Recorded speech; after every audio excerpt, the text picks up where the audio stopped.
Assalamualaikum warahmatullahi wabarakatuh. Ketemu lagi dengan saya Ziki Yombana, spesialis saraf. Kali ini kita akan bahas suatu keluhan yang sangat sering terjadi sehari-hari, baik oleh mungkin saya sendiri atau pastinya teman-teman pernah mengalaminya, yaitu sakit kepala. Dan kita akan fokus pada sakit kepala yang sering terjadi pada usia muda. Meskipun sakit kepala jenisnya banyak, ada migrain, ada cluster, ada sakit kepala karena tumor, karena perdarahan, dan lain-lain, kita hanya fokus yang sering terjadi pada usia muda. Kita sebut sakit kepalanya adalah sakit kepala tipe tegang atau tension type headache. Jadi sakit kepala ini sebenarnya bisa terjadi karena memang masalah di kepala atau dari luar kepala. Contohnya gini, seandainya teman-teman mengalami sakit kepala, kita jangan hanya berpikir kepala kita yang sakit. Bisa jadi kepala ini sakit terjadi karena adanya sinusitis, ada masalah di gigi, ada masalah di mata, ada masalah di telinga, dan yang paling jarang kita ngeh, tapi sebetulnya sering adalah masalahnya adalah di leher. Kenapa di leher? Jadi leher ini saya jelasin dulu. Leher ini memiliki saraf 8. Saraf nomor 1, 2, 3, sampai 8. Itu akan berjalan seperti ini. Jadi lewat belakang, ya, arah tengkuk, naik ke atas, sampai batas alis. Jadi rasanya seperti terikat. Dan rasanya di tengkuk ini nggak enak. Ini bukan karena kolesterol, ingat ya, itu mitos. Ini karena masalah lehernya. Kemudian saraf lainnya juga akan berjalan ke daerah belikat, kemudian ke daerah depan dada, sehingga kalau kita narik napas suka nggak enak. Terus belikat ini menyebabkan rasa pegel nggak jelas, dan saraf sisanya itu dia akan berjalan ke tangan. Jadi rasanya kayak pegel nggak jelas, dipijit kok nggak enak, kok masih tetap sakit, ya kayak gitulah. Itu yang terjadi sebenarnya adalah dari leher.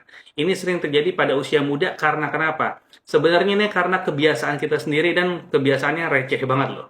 Contoh kebiasaannya adalah buat teman-teman yang sering aktivitas di depan komputer, posisi statis, itu bisa menyebabkan leher tegang.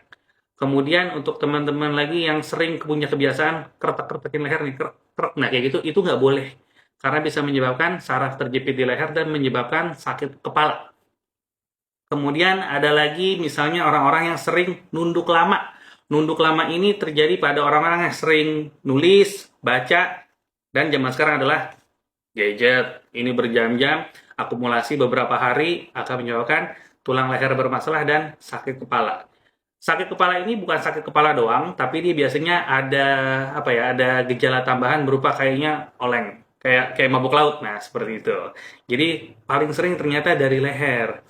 Yang paling penting kalau teman-teman mengalami hal-hal seperti ini, jangan lupa benar-benar harus datang ke dokter saraf dulu untuk dipastikan masalah sakit kepalanya dari mana. Dan inti dari kebiasaannya harus dirubah, jadi bukan dengan pengobatan saja. Contohnya, orang mengalami sakit kepala karena gangguan di leher ini atau tipe tegang, kemudian dia dikasih obat.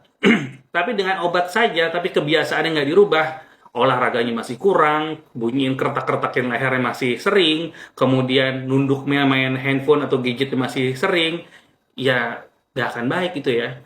Jadi intinya adalah selain berobat, kebiasaannya harus diganti. Satu lagi, bantal. Bantal itu penting. Jadi bantal itu harus dipakai satu buah, kemudian makainya mulai dari bahu, bukan cuma palanya aja. Jadi kalau misalnya bangun tidur berasa sakit karena bantalnya nggak enak, itu bukan salah bantal, salah kita sendiri itu ya. Karena kebiasaan yang salah itu menyebabkan leher bermasalah. Selain kebiasaan kita perbaiki, ada lagi pengobatannya itu dengan fisioterapi dan rajin-rajin berenang. Bahkan kalau diperlukan, kita memerlukan alat bantu yang kita sebut namanya collar neck. Kayak gimana? Ini dia. Ini namanya collar neck. Ada dua model, ada yang namanya, ini yang tipe soft ya, bisa di letot-letotin gini ya. Ada yang namanya rigid, rigid itu kaku. Jadi kalau ada yang sering lihat orang pakai seperti ini bukan karena kecelakaan, bukan karena patah leher. Ini digunakan seperti ini, ya. Gunanya untuk apa? Gunanya untuk menyangga leher supaya postur atau bentuk dari tulang leher kembali normal. Kalau bentuknya normal, maka sarafnya tidak tertekan, sakit kepalanya insya Allah akan hilang. Jadi alat ini jangan dianggap remeh. Ini sangat penting buat teman-teman yang suka mengalami sakit kepala yang seperti saya jelaskan tadi. Nggak ada salahnya deh punya alat ini, karena kenapa? Ini bisa dipakai terutama saat aktivitas deh. Pas depan komputer, pas kita nulis, pas kita di kantor, pakai ini, dan ini harus rajin-rajin dipakai. Semoga informasi ini bermanfaat. Assalamualaikum warahmatullahi wabarakatuh.